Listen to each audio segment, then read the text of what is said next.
కేవలం 7,999K up to 10 kgs వరకు బరువు తగ్గి అధిక బరువు నుంచి వచ్చే ప్రధాన సమస్యలను దూరం చేసుకోండి. ఒక హీరో బిజీగా ఉంటే దర్శకులు ఎంతకాలం వెయిట్ చేయగలరు? ప్రస్తుతం నాని ఫోకస్ అంతా ది ప్యారడైజ్ పైనే ఉండడంతో ఆయన కోసం కథలు రెడీ చేసిన డైరెక్టర్లు ఇప్పుడు వేరే హీరోలతో ముందుకెళ్తున్నారట. మరి నానితో ఆ దర్శకుల కాంబినేషన్స్ తాత్కాలికంగా ఆగాయా లేక పూర్తిగా మారిపోతాయా? ప్రస్తుతం నాని కెరీర్లో అత్యంత భారీ project the Paradise. Srikanth Odela దర్శకత్వంలో తెరకెక్కుతున్న ఈ సినిమా కోసం నాని ఎక్కువ సమయం కేటాయిస్తున్నాడు. ఇప్పటికే రిలీజ్ కావాల్సిన ఈ సినిమా ప్రొడక్షన్, పోస్ట్ ప్రొడక్షన్ పనులు ఆలస్యమవుతుండటంతో వాయిదా పడుతోంది.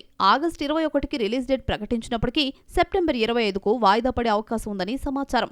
దీంతో తర్వాత చేయాల్సిన సినిమాలు ఆలస్యమవుతున్నాయి. ఈ పరిస్థితిని అర్థం చేసుకున్న ఇతర దర్శకులు నాని డేట్స్ కోసం వెయిట్ చేయకుండా వేరే హీరోలతో ప్రాజెక్ట్స్ లాక్ చేసుకుంటున్నారు. నానితో బ్లడీ రోమియో ప్రకటించిన సుజిత్ ఆ సినిమా స్టార్ట్ కావడానికి సమయం పడుతూ ఉండడంతో ప్రస్తుతం OG2 పనులపై దృష్టి పెట్టాడు. అంతకు ముందు పవన్ కళ్యాణ్ పాలిటిక్స్ లో బిజీగా ఉండడంతో OG తర్వాత OG2ను చేయాలని చర్చలు జరిపినా దాన్ని పక్కన పెట్టి నాని ప్రాజెక్ట్ను టేకప్ చేశాడు. కానీ ఇప్పుడు నాని బిజీగా ఉండడంతో మళ్లీ పవన్ కళ్యాణ్ వైపుకే వచ్చాడు.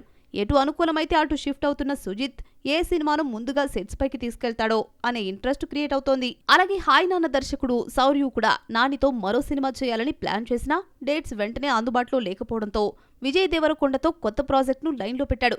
అంటే నాని కోసం ఎదురు చూడకుండా, కెరీర్లో గ్యాప్ రాకుండా దర్శకులు తమ ప్లానింగ్ ను మార్చుకుంటున్నట్లుగా ఇండస్ట్రీలో చర్చ జరుగుతోంది.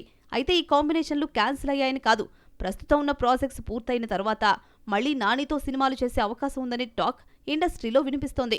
మరోవైపు డాన్ ఫేమ్ సిబి చక్రవర్తి దర్శకత్వంలో నాని చేయాల్సిన సినిమా బడ్జెట్ సమస్యలు, ఇతర ప్రాజెక్టుల కారణంగా ఆగిపోయింది.